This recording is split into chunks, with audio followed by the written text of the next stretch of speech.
பிறவினை தொடரை கண்டறிக. அன்பு பாடல் பாடினால், கவின்மொழி திருக்குறள் கற்றால், அடிகள் மறை ஓதினார், அரசன் மாலை அணிவித்தான், விடை தெரியவில்லை. தானே செஞ்சுக்கிட்டா தன்வினை, அடுத்தவங்களுக்கு செஞ்சால் பிறவினை. அரசன் மாலை அணிவித்தான், யாருக்கு? யாருக்கோ. அப்போது அரசன் அடுத்தவர்களுக்கு செய்யக்கூடிய ஒன்று தான் பிறவினை. அப்போ அரசன் மாலை அணிவித்தான். இரண்டாம் வேற்றுமையில் இருப்பது முதல் வேற்றுமை, முதல் வேற்றுமையில் இருப்பது மூன்றாம் வேற்றுமையாக மாறுவது வினையப்படும். நான் ஏற்கனவே நம்ம சேனலில் சொல்லியிருக்கிறேன்.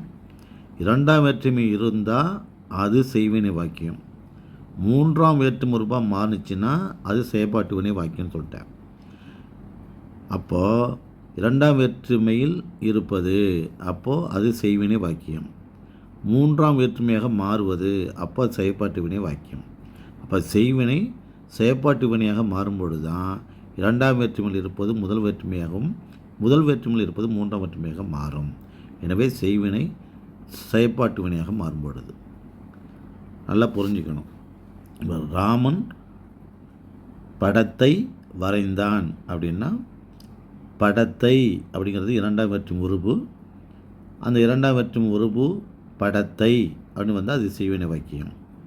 அப்போ அது முதல்ல போயிடுது. படம் முதல் வேற்றுமையாக போய் படம் ராமனால் வரையப்பட்டதுன்னு மூன்றாம் வேற்றுமை வந்தால் அது செயற்பாட்டு வினை வாக்கியம். அப்போ இரண்டாம் வேற்றுமையில் இருப்பது அது படத்தை என்ற அந்த படம் என்பது முதல் வேற்றுமையாக மாறி படம் ராமனால் வரையப்பட்டது.